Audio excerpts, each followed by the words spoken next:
they could worship. But of course, everything else except God alone is an idol, and we can only worship Him. So as they started doing that, we know from the Bible, the Tower of Babel, where they built a tower up to heaven. But God really didn't like that. He didn't intend that. But men continued in their search for a meaning of life. And so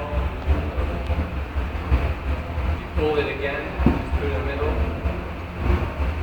And you can use different examples for this one.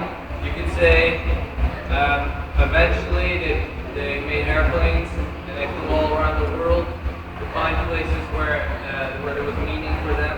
Or you could say they started drinking, they started doing things that would give them a thrill or a kick, but that wasn't it. You could say it's it's a ship and they would travel around whatever. So this third step. But man went even further, and then you pull it again through the middle.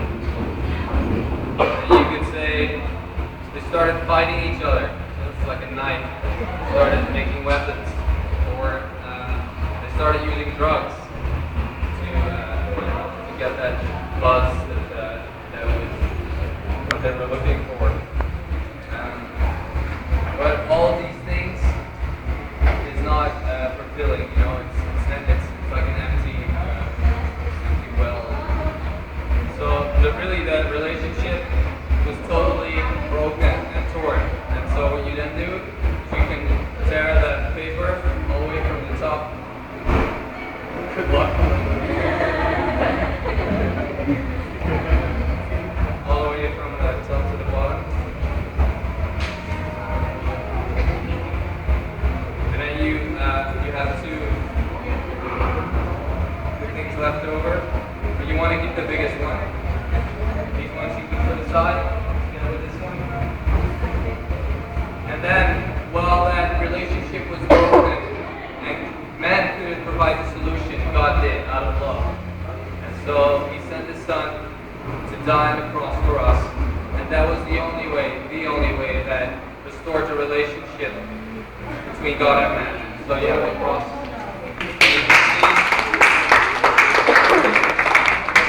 You can see the relationship between God and man is restored only through the cross and the blood and resurrection of Jesus Christ.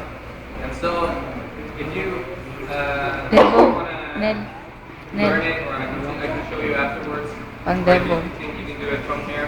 It's probably on the internet as well, paper cross written, it's called. And I guess you guys are at schools, so you always have a sheet of paper. You can always share it with your friends and stuff. So yeah, I hope this is an encouragement. There are other things, like this afternoon we also used the Worthless Book, which is a set of colors, and that explains the gospel.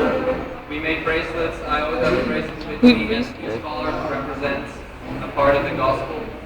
And like for instance, you can start with yellow in heaven, how God created in gold of heaven. Black comes darkness, separation, blood, red, Jesus Christ. Because of that, we are white, cleansed, and by that green, the relationship is restored, and we can grow in that relationship with God. So really, there are so many tools, and like already was said, you don't have to go out into or wherever the jungle to share. You can do it at the doorstep, and really people next to you. And that's what I realized while I'm on the ship now, and I look back at work and stuff. The opportunities were right there, and so often I didn't do it, and I was just ashamed of what they would think of me. But really, this is the only real important thing. And Jesus was willing to die for us. He was willing to give His life for us. So we can follow His footsteps like that. Yeah, He wants us to tell this to other people. So, yeah, I hope this is an encouragement to you guys. And I think from here, we're done. Or if we do something. Cool. Thanks for listening.